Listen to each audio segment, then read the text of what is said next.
Small cap versus large cap stocks. Which grows faster? Here's what Wall Street doesn't want you to know. Small cap stocks have crushed large cap stocks over the last 20 years. But most Americans will never own them. If you invested $10,000 in small cap stocks back in 2004, you'd have roughly $230,000 today. Same 10 grand in the S&P 500? You're looking at about $115,000. That's literally double the money. So why is everyone telling you to just buy index funds? We're breaking this down completely today.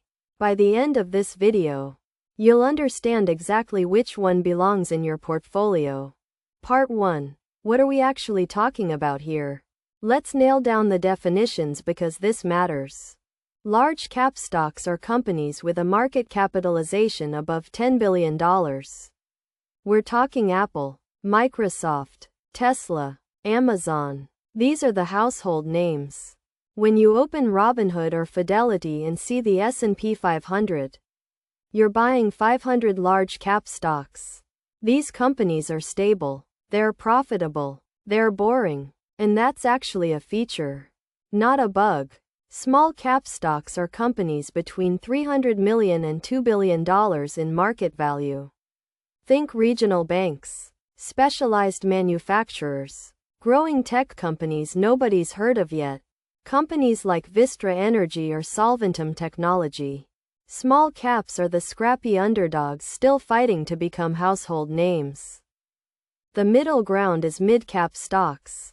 But we're not focusing there today. Here's the core difference. Large caps are mature. They've already done their growing. Small caps are in their growth phase. And growth is where the money gets made. Part 2. The growth numbers and why small caps win. Let's talk actual returns because this is where people get excited and also where they get scared. Since 2004, the Russell 2000, which is the small cap benchmark, returned an average of 9.8% annually. The S&P 500 returned 8.5%. That sounds small. It's not. Over 20 years, that 1.3% difference compounds into hundreds of thousands of extra dollars. But here's where it gets interesting. The Russell 2000 had way more volatility, meaning bigger ups and bigger downs. During the 2008 financial crisis, small caps dropped 40%, large caps dropped 37%. Then in 2009, small caps bounced back faster and higher. This is the core trade-off. More volatility equals more potential return. Less volatility equals more predictability. The reason small caps grow faster is simple. They have more room to grow. Apple is already Apple. A small cap company with a good product has the potential to become the next Apple. That upside potential is what drives higher returns. Investors reward companies with expansion opportunities. During economic booms, small caps absolutely dominate. During recessions and market crashes, they get hit harder. But historically, the recoveries have been bigger than the crashes. That's why long-term investors win with small caps. Part 3. Which one should you actually buy? Here's where I need to be honest with you. The answer depends entirely on your timeline and your stomach for risk. If you're maxing out a Roth IRA and you have 20+ years until retirement, small caps should absolutely be part of your portfolio. Your time horizon is long enough to recover from the inevitable downturns. A typical winning strategy is 70% large cap, 30% small cap. That gives you the stability of the S&P 500 with real growth potential from small caps.